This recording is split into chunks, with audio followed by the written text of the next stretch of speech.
उन्हें मुबारक जिन्हें छत तक जाना है। अपनी तो मंजिल है आसमां, रास्ता खुद बनाना है। तो बीच में कर लिया था।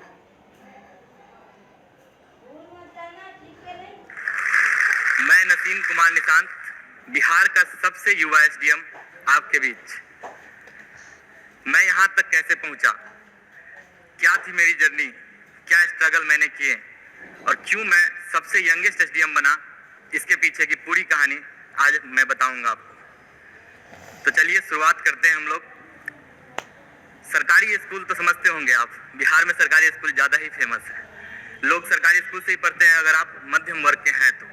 मैं मिडिल क्लास में भी लोअर मिडिल क्लास से था, तो मैं वहीं से मेरी जर्नी की शुरुआत हुई। 5वीं क्लास तक मैं पढ़ता था।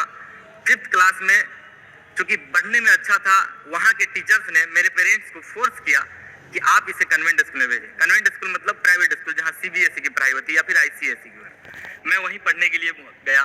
मेरे पापा मुझे बोले कि आप डीएवी में, मैंने एडमिशन के लिए गया, वहाँ एंट्रेंस टेस्ट था। मुझे बोले कि आप इस बिल्डिंग को देख करके बताओ कितनी ऊंची बिल्डिंग है, आप इतना ऊंचा नाम करोगे तो बोलो, तभी मैं यहाँ एंट्रेंस टेस्ट आपका दिलवाऊंगा, अदरवाइज नहीं। मैंने बोला पापा मैं इससे ऊंचा करूंगा, मैं जरूर इससे ऊंचा नाम आपको करके दिखाऊंगा पापा। पापा बोले ठीक है। मैं एंट्रेंस टेस्ट दिया और एंट्रेंस टेस्ट में मैं टॉप किया। उसके बाद मेरी जर्नी स्टार्ट हुई। पहला टेस्ट हुआ। पहले टेस्ट में मेरी रैंक 3rd आई। मेरे साथ मेरे पापा रोज खाते थे खाना, सुबह शाम या दोपहर, जब भी हम लोग खाते थे तो साथ में खाते थे। उस दिन क्या हुआ, जब रैंक आई 3rd, तो पापा को मैंने बताया कि मेरी 3rd रैंक आई है। पापा बोले फर्स्ट किसने किया? मैंने बताया फर्स्ट ये है। उन्होंने कहा कि ठीक है कोई बात नहीं, और वो मेरे साथ खाना नहीं खाया उस दिन। I was hurt. मुझे लगा कि मेरे पापा हैं, मतलब मैं छोटा था, मैंने कभी सोचा नहीं था कि वो कभी ऐसा करेंगे मेरे साथ। मैं उस बात को दूसरे तरीके से नहीं ले पाया, उम्र मेरी उतनी नहीं थी समझने की कि वो मुझे इनकरेज करने के लिए शायद ऐसा कह रहे हैं, लेकिन मैं बच्चा था और इसलिए मैं हर्ट हो गया। मुझे अंदर से बहुत बुरा लगा। फिर मैंने पढ़ना शुरू कर दिया। मैं बहुत पढ़ा। उसके बाद 7th क्लास में मेरी 99.96 परसेंटेज आई। पापा बहुत खुश हुए, मैं फर्स्ट किया। उसके बाद मैं आज तक सेकंड नहीं किया हूँ किसी भी एग्जामिनेशन में।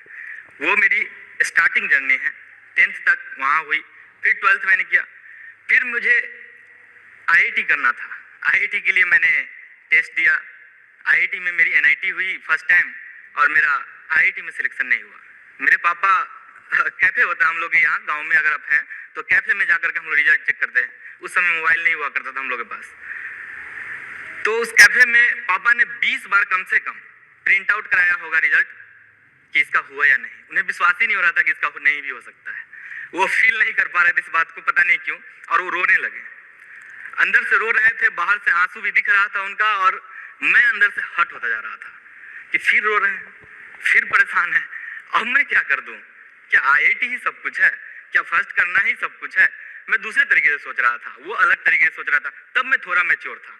वो बचपन में जो मैच्योरिटी मेरी कम थी, उससे थोड़ा ज्यादा था। फिर मैं उस समय क्या है कि मैं थोड़े बाल लंबे रखता था। उम्र हम लोगों की 12-13 में क्या होता है कि सभी जो यंग होते हैं बाल वगैरह या फिर अपने पर्सनालिटी पे थोड़ा ध्यान देते हैं। हम लोग बाल रखते थे उस समय। मैंने उस दिन प्रण लिया कि अब जब तक आईआईटी नहीं होगी तब तक घर नहीं आऊंगा। मैं कोटा चला गया। जब मैं कोटा गया तो कोटा में आईआईटी की कोचिंग के लिए मेरे पास पैसे नहीं थे। मेरे पास केवल 35,000 रुपये थे। उस टाइम में मम्मी को उतना सैलरी नहीं आता था और पापा को नहीं था उतना पैसा। तो उन्होंने बोला ये 35,000 है, तुम्हें जो करना है करो, हम लोग कुछ नहीं कर सकते। फिर मैं सोचा कि कोटा जाऊंगा, कोटा ही जाऊंगा, क्योंकि कोटा का क्रेज बहुत था आईआईटी को लेकर के। तो ये सुनता था, और क्योंकि उस टाइम में 2 ही अटेम्प्ट होते थे आईआईटी में। तो पहला अटेम्प्ट तो मेरा हो चुका था, उससे मुझे एनआईटी मिली थी, जो मैं घर में बताया नहीं था कि अगर बता देता तो सब हम लोग, चूंकि पुअर फैमिली से, घर वाले बोलते कि आप तो एनआईटी ज्वाइन कर ही लो, क्योंकि फिर ऑप्शन क्या पता नहीं मिले बाद में। अब लेकिन मेरे अंदर हिम्मत थी कि मैं आईआईटी कर सकता हूँ। I was better in physics, तो मुझे अंदर से लगता था कि मैं कर लूंगा शायद।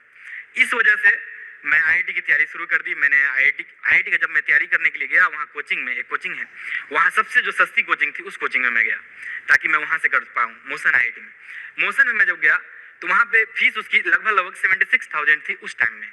उससे पहले वाले जितनी भी कोचिंग है वहाँ पे कोटा में, सबकी लगभग 1.5 लाख थी। मेरे पास तो वो 76,000 के भी पैसे नहीं थे। मैं उनके पास गया और उनको बोला कि मुझे सर यहाँ एडमिशन चाहिए, और सर मैं आपको बिलीव करवा सकता हूँ कि मैं परफॉर्म कर दूंगा, मैं आईआईटी मटेरियल हूँ सर।